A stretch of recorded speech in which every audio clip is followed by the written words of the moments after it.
నమస్తే అన్న. నమస్తే. ఇప్పుడు నెక్స్ట్ ఎలక్షన్స్ ఉన్నాయి కాబట్టి రాష్ట్ర వ్యాప్తంగా అధికారం మారాలని కోరుకుంటున్నారా? అలాగే ముఖ్యంగా పాలకొల్లు చుట్టుపక్కల రాజకీయ పరంగా ఎటువంటి నిర్ణయం ప్రజలు తీసుకుంటారు ఈసారి? మాకు పైన అధికారం అయితే చంద్రబాబు నాయుడు గారు, పవన్ కళ్యాణ్ గారు కావాలి. నెక్స్ట్ మాకు ఇక్కడ మా లోపల మాకు అందరికీ అండ భరోసా ఇచ్చి శక్తినిచ్చి వ్యక్తి నిమ్మల రామానాయుడు గారు. మాకు ఆయన ఉంటే మాకు ఏదైనా విజయంగా ఎదగలుగుతాడు అందరితో, అతనితోటి. అతన్ని గెలిపించుకుంటాం కూడా. రామానాయుడు గారు ఉండాలండి మాకు. ఎందుకు రామానాయుడు గారు ఉండాలని కోరుకుంటున్నారు? ఇంకా మాకు ఇప్పుడు వచ్చి అతను చేసినంత విజయాన్ని ఎవరో చేయలేదంటే మేము చూడలేదు కూడా. శక్తివంతుడు, మాకు నమ్మకమైన వ్యక్తి అండి రామానాయుడు గారు. మాకు ఉండాలండి, మాకు ఆయన గెలిపించుకుంటాం. ఎంత పోటీ ఉన్నా సరే ఇక్కడ పోటీ ఉంటుంది. పోటీ పెద్దగా ఏముండదండి, అందరమే ఆయనే కోరుకుంటున్నాం. రామానాయుడు గారే అండి మాకు విజయం. ప్రస్తుత పరిపాలనలో రేట్లు కానివ్వండి, కరెంటు బిల్లు కానివ్వండి, రోడ్లు కానివ్వండి, ఇవన్నీ ఎలా ఉన్నాయి? ఇవన్నీ వచ్చి ఇప్పుడు అభివృద్ధి అయితే మాకు నచ్చలేదండి. మాకు చంద్రబాబు నాయుడు గారు ఉంటేనే అభివృద్ధి మాకు ఏదన్నా ఎదరికి సత్యవంతంగా ఉంటుంది. ఈయన అభివృద్ధి అన్నదే వ్యవస్థగా మంచిది కదండి. ఈయన ఎప్పుడు దిగిపోతే అప్పుడు మాకు మంచిదండి. ఆయన దిగాక మనకు మళ్ళీ వెలుగు వస్తుందండి ప్రతిదిని. సో రామానాయుడు గారి హయాంలో మీరు గమనించినటువంటి అభివృద్ధి కార్యక్రమాలు ఏంటి? అభివృద్ధి అయితే మనకి రోడ్ల సంక్షేమం చేశాడండి. ఇక్కడ మనకి ఏదన్నా మాకు ఇది లేదు అని అంటే దానికి ఎదరికి ఎంతన్నా పోరాడి ఎదరికి వెళ్తాడు, విజయంగా దాన్ని సాధించుకొస్తాడు.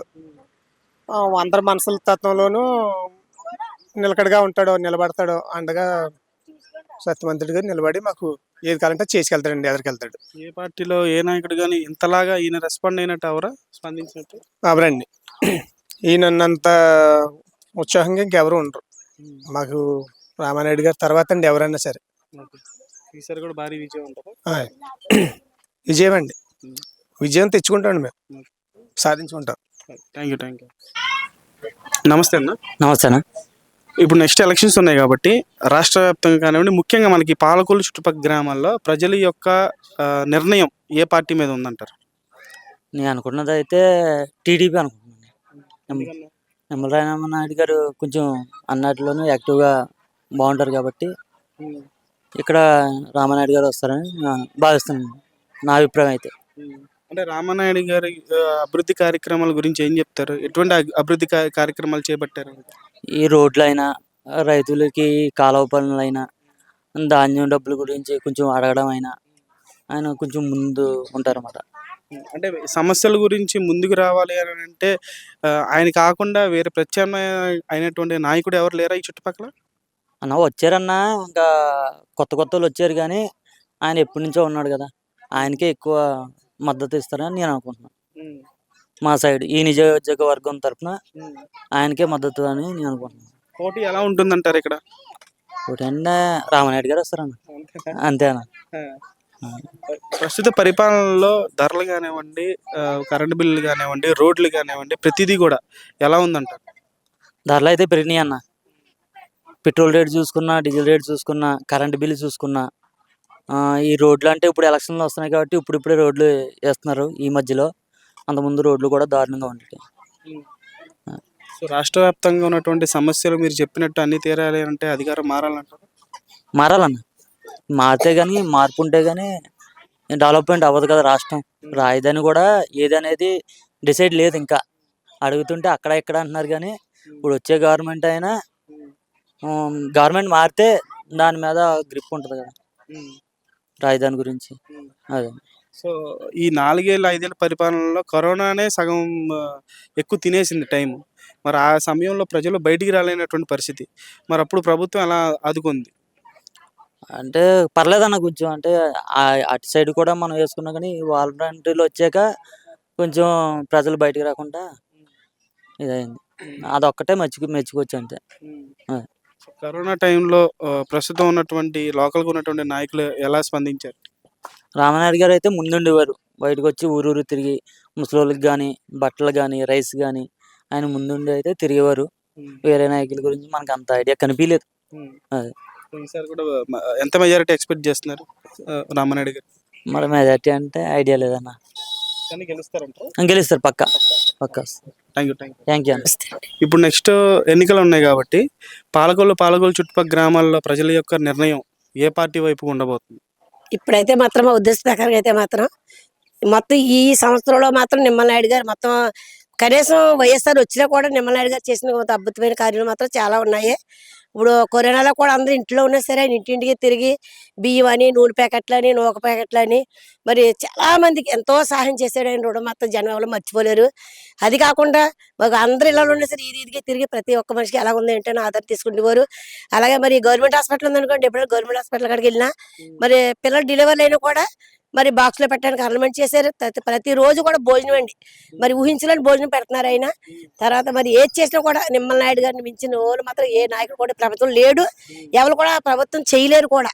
ఎందుకంటే వైఎస్ఆర్ పార్టీ ఉన్నా ఈ నిమ్మలనాయుడు గారు కష్ట సుఖాలు తెలుసుకోండి. ఈయన వైఎస్ఆర్ పార్టీ ఉందంటే వస్తున్నారు వెళ్తున్నారు కానివ్వండి, అంత అడిగే పొజిషన్ ఏమి లేదు. ఎలా ఉందంటే బాగుందని చెప్తాం అంతే తప్పగా నిమ్మలనాయుడు గారు మాత్రం చేసి చూపిస్తున్నారు. ఏ కార్యంలో అయినా మొత్తం ప్రతి ఇంటింటికి తిరిగి ప్రతి ఒక్క మనిషిలో ఏంటున్నదో తెలుసుకుంటాడు ఆయన. అబద్ధం అని అడిగేది ఏమి కాదు, కానీ నేను ఏమైనా చేశానో లేదు మీరు నిజం చెప్పండి అంటున్నారు. కానీ ఆయన చేసిన ఉపకారాలు చాలా ఉన్నాయండి. బాగాలేదన్నా గొప్పన గవర్నమెంట్ హాస్పిటల్ ముందు అంత కేర్ తీసుకునేది కాదు. ఇప్పుడు హాస్పిటల్కి వెళ్తేమంటే చాలండి, మరి డెలివరీ కేసులు అవన్నీ మన అన్నయ్య గారు కోళ్ళ పురుగులో వేసాము. చక్క పిల్లగా బాగపోతే బాక్స్ లో కూడా పెట్టారు, మరి వచ్చినప్పుడు కూడా కిట్లు ఇచ్చారు. మరి వెళ్ళి అక్కడ ఉన్న 7 రోజులు కూడా చక్కటి భోజనం, మరి ఇంట్లో కూడా తినండి అంత రకమైన భోజనం. మరి ఒక్క రోజే కాదు 2 రోజులు కాదు, ప్రతి రోజు కూడా ఆయన మరి అక్కడ అరేంజ్మెంట్ చేస్తారంటే సొంత ఖర్చుతోటే. మరి ఎంత ఉన్నప్పుడు కూడా కోట్ల ఆస్తులను కూడా ఎవరు చేయలేరు. కానీ నిమ్మలనాయుడు గారు అయితే మాత్రం చాలా అద్భుతకరంగా పేదోళ్ళు అంటే బాగా ప్రేమిస్తాడు ఆయన, బాగా ఇష్టం. ఇది కూడా మరి మొన్న జనవరి 25 పండుగల్లో కూడా ఎన్ని వేల మందికో అంటే ఆశ్చర్యించిన. మేము కూడా క్రిస్మస్ ఆరాధన జరిగించాడు అక్కడ, మేము వెళ్ళామండి. మరి ఊహించలేము ఆ జనాన్ని, భోజనాలు ఏంటి అసలు ఒక్కరం కాదండి. రైలు బిర్యానీ, చికెను, గుడ్డు వచ్చిన జనం అందరూ కూడా మరి ఒక 20 కౌంటర్లు ఏర్పాటు చేసి ఎవరికాలకే అంత బాగా చేసినట్టు డబ్బున్న వాళ్ళు చేయడం గొప్ప కాదు, కానీ నిమ్మలనాయుడు గారు అంత గొప్పగా చేస్తున్నారు. ఎందుకంటే మాకైతే నిజంగా దేవుడు మనసుపోతే కోరుకోండి ఈ సంవత్సరం కంపల్సరిగా ఎమ్మెల్యేగా నిమ్మలనాయుడు గారు మన పార్టీ రావాలి, తెలుగుదేశం పార్టీ అని మేము కోరుకుంటున్నాము. ఎందుకంటే ఉపకారం చేసే మనిషి ప్రతి మనిషి కావాలి. అన్యాయం చేసే వాళ్ళు చాలా మంది ఉంటారు, ఉపకారం చేసే మనుషులు కావాలి కదండి. కానీ ఉత్తప్పుడు అందరూ వస్తారు, ఆపదలు ఆదుకునే మనుషులు కావాలి. కానీ ఆయన మరి లేదని ఉందని కాదు, కులం పొలం ఏమీ లేదు. మరి ఆరాధనలో కూడా మరి ఆయన అంటే మరి అన్యులే, కానీ కూడా మరి క్రిస్మస్ ఆరాధనలో కానీ మరి చర్చిలకు కూడా మరి ఆయన ఎంతో కానుకిచ్చి ఆ చర్చిలు కూడా వచ్చి చక్కగా మరి మాటలు చెప్తున్నాడు దేవుడి కోసం. మాకు చాలా సంతోషం వేస్తుంది. మరి ఆరాధన భారీ విజయం అంటారు. విజయం అంటే విజయమే, ఇంకా ఊహించని విజయంతో వస్తారని నమ్ముతున్నాం మేమైతే. Thank you. నమస్తే. ఇప్పుడు నెక్స్ట్ ఎలక్షన్స్ ఉన్నాయి కాబట్టి రాజకీయంగా ప్రజల యొక్క నిర్ణయం పాలకొల్లు చుట్టుపక్కల గ్రామాల మీద ఎలా ఉండబోతుంది? పాలకొల్లు అయితే ఈ నియోజకవర్గం అయితే నిమ్మల రామానాయుడు గారు వస్తారండి, పక్క అత్యధిక మెజారిటీ. పక్క తెలుగుదేశం వస్తుంది. ఆయన చాలా చేశారు పాలకొల్లుకి, కాబట్టి ఆయన వస్తారు. అంటే ఉదాహరణ కొన్ని చెప్పండి, ఏం చేశారంటే? రోడ్లని, ఫ్రీ కుళాయిలని ఇవన్నీ కూడా ఆయన చేసినాయి. అది ఏదైనా సమస్య వచ్చి వెళ్ళిన వెంటనే రెస్పాండ్ అవ్వడం. ఇప్పుడు మీరు చెప్తున్నటువంటి అభివృద్ధి కార్యక్రమాలు గతంలో ఏ ప్రభుత్వంలో అయినా సరే, ఏ నాయకుడు అయినా సరే చేయలేదా? మేము చూసినైతే ఫుట్పాత్ అంటే కాలినడక నడిచి వెళ్తాం కదా, అది మేము చూసాం. అది రాజకీయవేత్తలు చేయలేదు, ఈయన చేశారు నిమ్మల రామానాయుడు గారు వచ్చాక. ఎంత మెజారిటీ వస్తుంది అనుకుంటున్నారు ఈసారి? ఎంత అంటే చెప్పలేం, కానీ మెజారిటీతో వస్తారు కంపల్సరీ. ప్రస్తుత పరిపాలన గురించి ఏం చెప్తారు? ముఖ్యంగా రేట్లు కానివ్వండి, రోడ్లు కానివ్వండి, కరెంటు బిల్లులు కానివ్వండి, ప్రతి ఒక్కటి కానివ్వండి, ఎలా ఉంది? మనకు తెలియలేదు ఏమన్నా, అందరికీ తెలిసిందే కదా. ఆల్రెడీ పెరిగిపోయినాయి అన్ని, నూనె ధరలు ఏంటి, కూరగాయల ధరలు ఏంటి, అన్ని పెరిగిపోయినాయి కదా, అన్ని మనం చూస్తున్నాం కదా. ఉద్యోగ అవకాశాల గురించి ఏం చెప్తారు? ఉద్యోగాలు ఎలా ఉన్నాయి అంటారు ప్రస్తుతం స్టేట్ లో?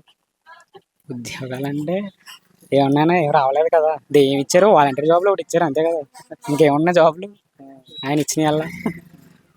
సో ఈసారి ఇక్కడ మాత్రం పోటీ అనేది ఉందంటారా లేదంటారా? పాలకొల్లు నిమ్మల రామానాయుడు పక్క. సో రామానాయుడు గారి హయాంలో ఆయన రాజకీయంలో రాకముందు వచ్చిన తర్వాత ఆయన అభివృద్ధి కార్యక్రమాలు ఎలా చేపడతారు, ప్రజలతో ఎట్లా మాట్లాడతారు, అవన్నీ ఎట్లా ఉంటుంది ఆయనది? అంటే మన ఇంట్లో బంధువులాగా ఉంటారు ఆయన అయితే. వేరే రాజకీయవేత్తలు మనం అలా చూడలేదు. ఈయనైతే ఇంకా మన ఇంట్లో బంధువులు, ఫ్యామిలీ మెంబర్స్ ఎలా ఉంటారో అలా మాట్లాడచ్చు, ఫ్రీగా ఉండొచ్చు ఆయన దగ్గర ఏదైనా. మాట్లాడచ్చు. అలానే నేను అధికారంలో ఉన్నాను చేయవసరం లేదు అని ఆయన ఏం చూసుకోరు. పక్కా మనం ఏమైనా పని చేయాలనుకుంటే ఆయన కూడా వచ్చి మనతో పాటు చేసేస్తారు. మనం ఎలా పడుకుంటున్నామో అదే ఎక్కడైనా స్లీపింగ్ మనం బయట పడుకున్నా అలాగే ఆయన కూడా నిద్రిస్తారు. ఆల్రెడీ చూస్తాం కదా వీడియోలో. సో ఈసారి భారీ విజయంతో గెలుపు. Compulsory. Thank you. Thank you.